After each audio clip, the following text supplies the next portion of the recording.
program rekalibrasi tenaga kerja.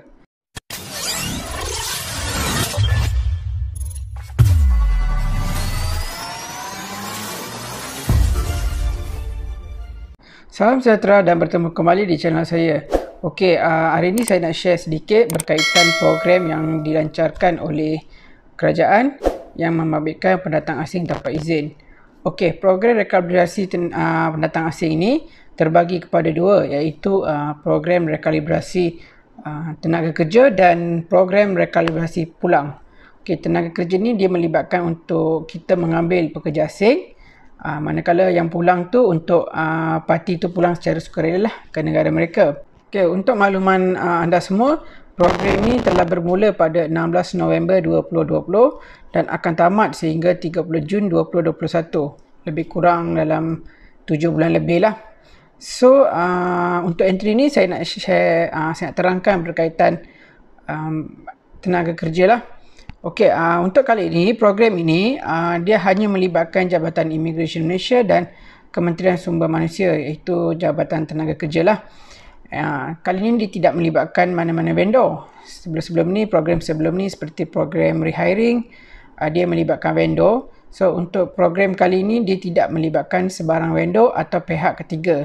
So, para majikan jangan percaya dengan ejen atau pihak ketiga. Takut nanti you all kena tipu pula ya. Okey, untuk program ini hanya dibenarkan untuk 4 sektor saja, iaitu perkilangan, pembinaan, pertanian dan perladangan. So, yang perkhidmatan tidak termasuk ya dalam kategori program ni. So, dia hanya melibatkan kepada parti-parti yang telah melakukan kesalahan di bawah Seksyen 15(1)C dan 39B Peraturan Immigration. Okey, kalau kita lihat Seksyen 15(1)C ni ialah mana-mana warga asing yang tinggal lebih masa di Malaysia. Kalau kita tengok kesalahan 39B Peraturan Immigration, dia melibatkan kesalahan di mana parti atau warga asing ni menyalahgunakan PAS yang telah diberikan sebelum ni. Okey, contohnya dia ada permit di syarikat A, kali ni dia nak bekerja di syarikat B. Jadi dia nak buat permit di syarikat B lah, dia tak nak kerja di syarikat A lagi. So mereka juga layak. Okey, dalam program ni hanya warga negara asing daripada 15 negara sumber saja yang dilayakkan untuk menyertai program ini. Contohnya negara Indonesia, Bangladesh, Filipina, India, Pakistan dan lain-lain lah. Hanya 15 negara saja. So majikan perlu memastikanlah sama ada pekerja yang diambil tu adakah mereka terdiri daripada 15 negara sumber ini. Okey, syarat parti ni selain daripada dua kesalahan tadi tu yang saya katakan 15(1)C dengan 39B, warga asing ni dia tak boleh ada senarai syak atau senarai hitam dalam jabatan. Contohnya sebelum ni dia pernah ada senarai syak atau senarai hitam dalam sistem Jabatan Imigresen Malaysia. So kalau mereka ada senarai syak, automatik mereka tidak layak untuk menyertai program ini. So warga asing yang nak datang tu, pasport mereka mesti sah sekurang-kurangnya 18 bulan.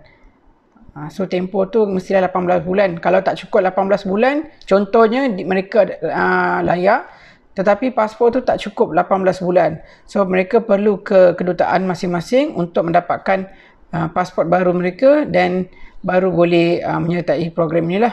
Untuk kos untuk pengambilan tenaga kerja ni, antara kos yang dikenakan kepada majikan dan warga asing adalah wang cagaran sebanyak RM500. Okey, pembayaran ni perlu dilakukan secara online. And then fee rekalibrasi. Okey, fee rekalibrasi ni satu pekerja ni dia perlu bayar RM1,500 bagi setiap pekerja yang diluluskan. Contoh, majikan A diluluskan seramai 5 pekerja asing. Jadi setiap pekerja asing tu dia perlu bayar sebanyak RM1,500. Okey, lain-lain bayaran, pemeriksaan formema ditentukan oleh formema itu sendiri. Levy. Okey, bagi sektor penghilangan dan pembinaan, dua sektor ni bayaran levy adalah sebanyak RM1,850. Manakala bagi sektor perladangan dan pertanian, bayaran levy adalah sebanyak RM640. Okey. So bayaran lain seperti kos pemprosesan sebanyak RM120. RM60 untuk PLKS, Pas Lawatan Kerja Sementara, dan harga visa tu terpulang ikut warga negara lah. Setiap warga negara tu harga visanya berlainan. Okay, program ni hanya dilakukan atau dilaksanakan di Semenanjung Malaysia saja. Sabah Sarawak tidak termasuk ya. So kalau di Sabah Sarawak ada ejen kata boleh buat ke atau macam-macam janji-janji manis, jangan percaya. Jadi hanya di Semenanjung. Okey, apakah yang perlu dilakukan oleh majikan? Okey, first untuk verifikasi parti ni, JIM akan menghubungi majikan untuk hadir bersama parti. So immigration akan call majikan lah untuk bawa dia punya parti tu di bahagian penguatkuasa untuk urusan seterusnya. Okey, bila berlaku urusan di bahagian penguatkuasa, majikan akan mendapat dokumen pengesahan verifikasi parti daripada JIM lah. Okey, mungkin macam satu dokumen yang dikeluarkan oleh immigration. Okey, perakuan rekabilitasi ni majikan perlu mengemukakan permohonan rekabilitasi secara atas talian sistem pengurusan pekerja asing bersepadu iaitu EPEX menerusi laman web Jabatan Tenaga Kerja Semenanjung Malaysia melalui laman web www.epex.gov.my. So itu tindakan yang perlu dilakukan oleh majikan. Kepada majikan di luar sana, saya menasihatkan supaya anda tidak tertipu dengan pihak ketiga seperti mana baru-baru ni ada beberapa Facebook yang telah membuat iklan di mana mereka boleh menguruskan proses pengambilan pekerja ni.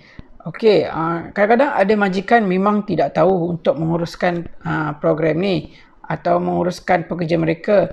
Itu yang confirmnya atau yang pastinya pihak kerajaan atau Jabatan Immigration Malaysia atau Jabatan Tenaga Kerja tidak melantik mana-mana vendor atau pihak ketiga atau erti kata lain ejen lah.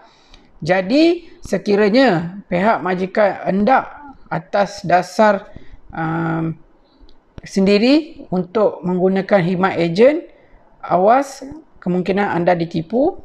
Sebab ejen ni dia lebih kepada keuntungan. Jadi lebih baik majikan atau wakil syarikat, mungkin HR ke boleh ke Jabatan Immigration atau Jabatan Tenaga Kerja untuk membuat pertanyaan atau persoalan berkaitan program ini. Okey, untuk entry kali ini saja. So kalau ada apa-apa pertanyaan atau persoalan, boleh komen di YouTube saya. Sekiranya saya ada masa, saya akan jawablah setiap persoalan anda. Sekiranya ia dalam pengetahuan saya. Okey.